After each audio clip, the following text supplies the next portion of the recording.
রোজা রেখে গান শুনলে কি রোজা ভেঙে যায়? না, রোজা ভাঙে না, তবে এটি ভালো কাজ নয়, এতে রোজার সোয়াব কমতে পারে। রোজা রেখে খারাপ ভাষায় গালি দিলে কি রোজা ভেঙে যায়?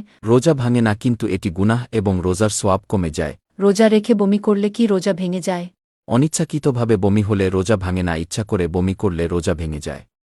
নাবালিগ অবস্থায় যার বাচ্চা মারা যায়, ওই বাচ্চাগুলিকে আল্লাহ পাক রব্বুল আলামিন কিয়ামতের ময়দানে বাপ মার জন্য বহুত বড় সুপারিশকারী বানায়। বাচ্চাগুলি আল্লাহর কাছে ডাক দেয়া কয়, মালিক, ও মালিক, তুমি আমারে দুনিয়াতে পাঠাইছো, পাঠানোর সময় আমার মা কত কষ্ট করছে, জান বের হয়ে যায় অবস্থা। এরপরে আমি দুনিয়াতে আসলাম, এত কষ্ট আমি মাকে দিলাম, কিন্তু মার কোনো খেদমত আমি করতে পারলাম না, আমার মা ঋণ আমি শোধ করতে পারলাম না। আল্লাহ, আজ যদি তুমি আমাকে জান্নাতে দিতে চাও, আমার মা বাবা সারা জান্নাতে যাইবো না, হয় আমারে বাপ মার সাথে জাহান্নামে দিয়ে দাও, হয় আমাকে আমার বাপ মার সাথে জাহান্নামে দিয়ে দাও।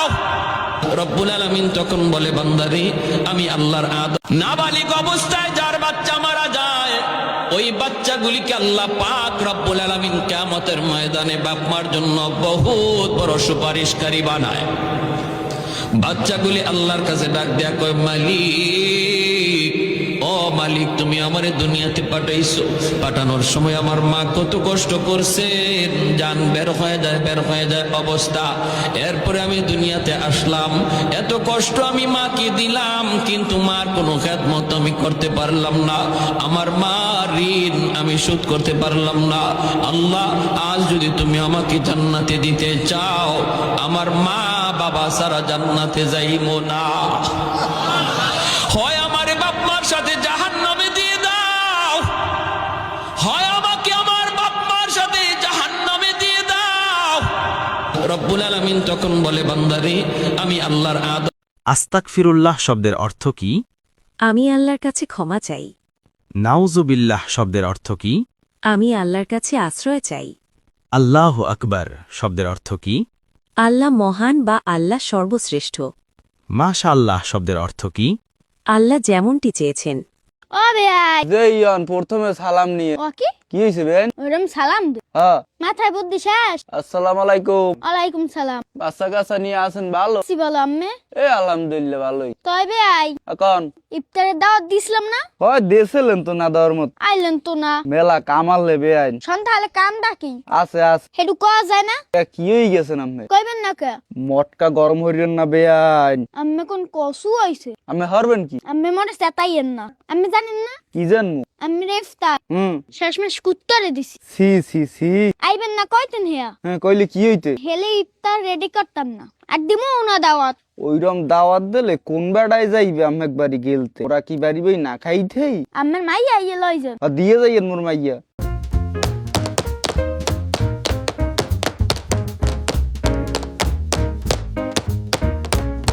এই চেয়ার পেতে যা খরচ হয়েছে সব খরচ তুলতে হবে।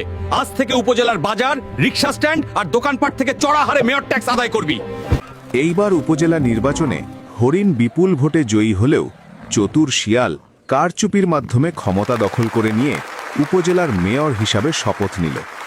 মেয়রের চেয়ারে বসেই শিয়াল তার প্রধান সেনাপতি নেকড়েকে ডেকে বলল, ক্ষমতা তো পেয়েছি, এখন এই চেয়ারের খরচ তুলতে হবে।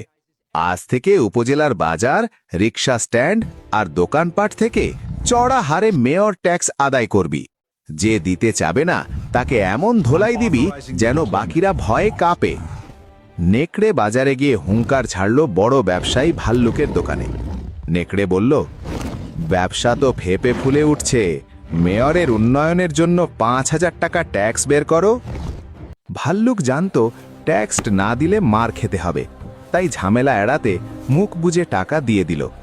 কিন্তু বিপত্তি ঘটল বানরের নতুন দোকানে। বানর অনেক কষ্টে জমানো টাকা দিয়ে একটা ছোট দোকান দিয়েছে। নেকড়ে বানরের দোকানে গিয়ে বলল, কিরে বানর, দোকান তো ভালোই সাজিয়েছিস, বের কর ৫,০০০ টাকা মেয়র ট্যাক্স। বানর বুক টান টান করে দাঁড়িয়ে বলল, কিসের ট্যাক্স? আমি সরকারকে নিয়ম মেনে সব দিই, মেয়রের পকেট ভরার জন্য ১ আনাও দেব না। নেকড়ে চিৎকার করে বলল, এত বড় সাহস, মেয়রের হুকুম অমান্য! এই বলে নেকড়ে বানরকে নির্মমভাবে মারধর করল এবং হুমকি দিল, আগামী সপ্তাহে যদি টাকা তৈরি না থাকে তবে তোর এই দোকান আমি জনসম্মুখে পুড়িয়ে কয়লা করে দেব। বানর দমে যাওয়ার পাত্র ছিল না। সে রাতেই গোপনে ভাল্লুক, হরিণ আর বাজারের ছোট ব্যবসায়ীদের নিয়ে একটা গোপন বৈঠক করল। পরের সপ্তাহে নেকড়ে যখন হাতে আগুনের মশাল নিয়ে বানরের দোকান পোড়াতে এলো, তখন সে অবাক হয়ে দেখল পুরো বাজার জনশূন্য। হঠাৎ চারপাশ থেকে শত শত পশু মশাল আর লাঠিসোঁটা নিয়ে নেকড়েকে ঘিরে ফেলল। নেকড়ে প্রাণ ভয়ে জীবন বাঁচাতে দৌড়ে পালালো। উত্তেজিত জনতা এবার মেয়রের কার্যালয় ঘেরস্তায় নামিয়ে আনল। শিয়াল তার ক্ষমতার দম্ভ দেখানোর চেষ্টা করলেও জনতার ক্ষোভের মুখে সে মাথা নিচু করে এলাকা ছেড়ে পালাতে বাধ্য হল। হরিণকে তার যোগ্য সম্মান ফিরিয়ে দেওয়া হলো।